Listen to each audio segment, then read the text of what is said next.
এই নির্বাচনে সবচেয়ে বেশি উচ্চারিত যে শব্দটি সেটি প্রশাসন। কে প্রশাসনকে ব্যবহার করছে, কে প্রভাব ফেলছে, কে কার পক্ষে, এই প্রশ্নেই এখন রাজনীতির তাপমাত্রা চরমে। কর্নেল অলি সাহেবের বক্তব্য শুনতেছি চিটাগাঙ্গে। এবং আমি দুজনেই বিএনপি করেছিলাম।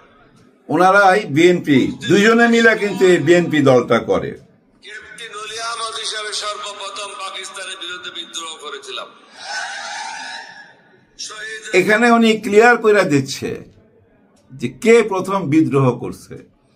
স্বাধীনতার ঘোষণা আর বিদ্রোহ দুইটা এক কথা না, কিন্তু ওই রিভোল্ট মানে আমি বিদ্রোহ ঘোষণা করলাম, আমি বিদ্রোহী, সোজা কথা, আমি মানি না তোমাদের আইন কানুন। এটা কে করছিল? কর্নেল অলি আহমেদ প্রথম। ওই কথাটাই কিন্তু ডাক্তার শফিকুর রহমান স্যার বলছে যে আপনাদের এই অঞ্চলের একজন আপনাদেরই ভাই, মানে চিটাগাঙ্গের ভাই কর্নেল অলি সাহেব, উনি প্রথম রিভোল্ট করছিল, এই কথাটা বলছে। এটারই একটা ভুল ব্যাখ্যা দেওয়া হচ্ছে যে ডাক্তার শফিকুর রহমান স্যার বলছে স্বাধীনতার ঘোষক কর্নেল অলি আহমেদ। ওনার মুখেই শুনেন, এই দেখেন। জাহাজ থেকে অস্ত্র খালাসের জন্য তাকে নির্দেশ দেওয়া হয়েছিল। ৭১-এর ঘটনাটা পর্যন্ত আমরা বিদ্রোহ করবো এই পরিকল্পনা চূড়ান্ত হয় নাই। তিনি যাচ্ছিলেন এখান থেকে শুনেন। বন্দরের দিকে।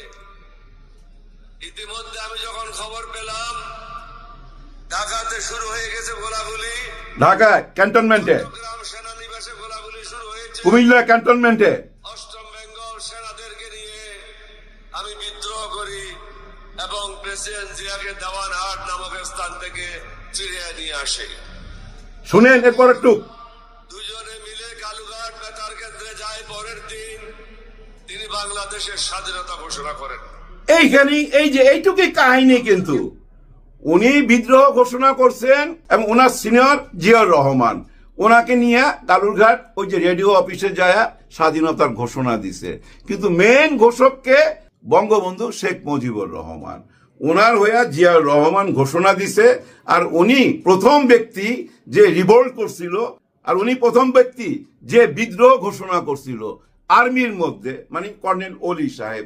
এই কথাটাই তো বলছে।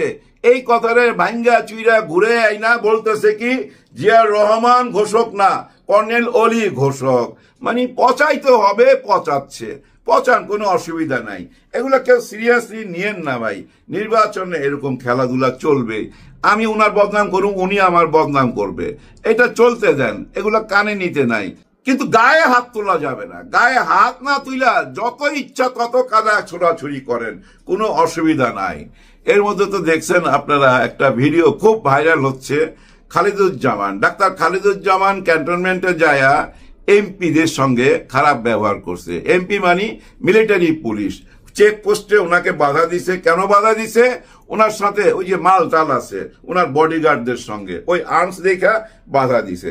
আসলে ক্যান্টনমেন্টে এসব নিয়ম নাই, আপনি আর্মস নিয়ে ক্যান্টনমেন্টে ঢুকতে পারবেন না। কিন্তু বাধা দেওয়াতে উনি যে ব্যবহারটা করছে, ওই ব্যবহারটা আমার ভাল লাগে নাই, ব্যক্তিগতভাবে আমার ভালো লাগে নাই। উনি পা চাটার কথা বলতেছিল, নাকি রাস্তা চাটার কথা, আবার বলতেছিল ষড়যন্ত্র কইরা দেশটা ধ্বংস করতে চাইতেছেন আপনারা, আবার কি জানি বললো। ও হ্যাঁ, 5 তারিখের পরে অনেকে আমাদের পায়ে ধরছে, 5 তারিখের পরে। এই কথাগুলো আমার পছন্দ হয় নাই। কিন্তু একটু আগে দেখলাম এই ঘটনা নাকি 1 মাস আগের। উনি ওনার পেজ থেকে জানাইছে 1 মাস আগের। এটার জন্য নাকি উনি সরিও বলছে। যে কোথায় সরি বলছে না বলছে এরকম ভিডিও আমি দেখি নাই। কিন্তু ব্যক্তিগতভাবে আমার ব্যাপারটা পছন্দ হয় নাই। হ্যাঁ, ব্যাপারটার মধ্যে একটু অন্যরকম ভাব ছিল, একটা রংবাজি ভাব ছিল, পছন্দ হয় নাই। কারণ কি জানেন? আইন কানুন মাইনা চলতে হবে, আইন ছাড়া তো একটা দেশ সুন্দর হইতে পারে না। আর যাদের হাতে আইনের দায়িত্ব তাদেরকে ভাই এভাবে তুচ্ছ তাচ্ছিল্য করে কথা বলা যাবে না। আসলে এটা হয়েছে কেন জানেন? গত 15-16 বছরে এই যে পুলিশকে যেভাবে ব্যবহার করা হয়েছে, আর্মিকে ব্যবহার করা হয়েছে, র্যাবকে ব্যবহার করা হয়েছে, যার জন্য র্যাবের নামই বদলে গেছে, এখন পুলিশেরও ড্রেস চেঞ্জ হয়ে গেছে, অনেক কিছুই পরিবর্তন হয়েছে। অতীতের ওগুলা মনে রাখতে নাই, অতীতে ওনারা ব্যবহার করছে, ওনারা ব্যবহার হয়েছে। হ্যাঁ ভাই, এই যে বিছানার চাদরের মতো ব্যবহার করছে এই পুলিশ প্রশাসন, আইন কানুন সবকিছু বিছানার চাদরের মতো ব্যবহার করছে গত সরকার। কিন্তু 5ই আগস্টের পরে রক্ত দিয়ে সেসব তো ধুইয়া মুছা দিছি আমরা, নতুন একটা স্বপ্ন দেখতেছি। আর এই স্বপ্নটার দায় দায়িত্ব কাদের হাতে? যারা নেতা আছে তাদের হাতে। আমরা ভোট দিয়ে তাদেরকে সংসদে পাঠাবো, তারা আমাদের স্বপ্ন পূরণ করবে। এই তো আর কয়দিন, 7-8 দিন পরই আমরা সেই দায়িত্বটা পালন করুম। 7-8 দিন পর্যন্ত যাওয়ার জন্য, এই নির্বাচনটা করার জন্য পুরো আর্মি, পুলিশ, র্যাব, আনসার সবাই হেল্প লাগবে ভাই। আর্মি তো কথা দিছে ভাই, আমাদের ওয়াকার সাহেব কথা দিছে, আজকেও দেখলাম। হ্যাঁ, উনি বলতেছে যে আপনারা সবাইকে ঝাঁপায়া করতে হবে, কোনো অজুহাত শুনতে চাই না। যেখান থেকে ওখানে যাইতে এই প্রবলেম হয়েছিল, গাড়ির প্রবলেম হয়েছে, আমরা যাইতে পারি নাই, পৌঁছাইতে পারি নাই, এরকম কোনো কাহিনী শুনতে চাই না। একদম সঠিক নির্বাচন করতে হবে। যাই হোক, এরকম কথা বললে ভাল লাগে, শুনতে ভাল লাগে। কিন্তু নির্বাচনে কি হবে? হাড্ডাহাড্ডি লড়াই হবে, তাই না? এটাই তো আমরা দেখতেছি। এবারে নির্বাচনে সবচেয়ে চমক হলো নারী ভোট। এর মধ্যে অর্ধেকের কাছাকাছি নারী ভোটার, মা বোনদের ভোট অর্ধেকের কাছাকাছি। এটা নিয়েই কারাকারি, এটা নিয়ে কিন্তু এত কাহিনী। ওই যে হ্যাক কইরা, পোস্ট ভাইরাল কইরা, নারীদেরকে অপমানজনক কথা বইলা ডাক্তার শফিকুর রহমান স্যাররে পচাইয়া দিছে। 2-1 দিন কিন্তু পচাইছে, কিন্তু ভাই অনেকে বিশ্বাসও করছে এই কথাটা।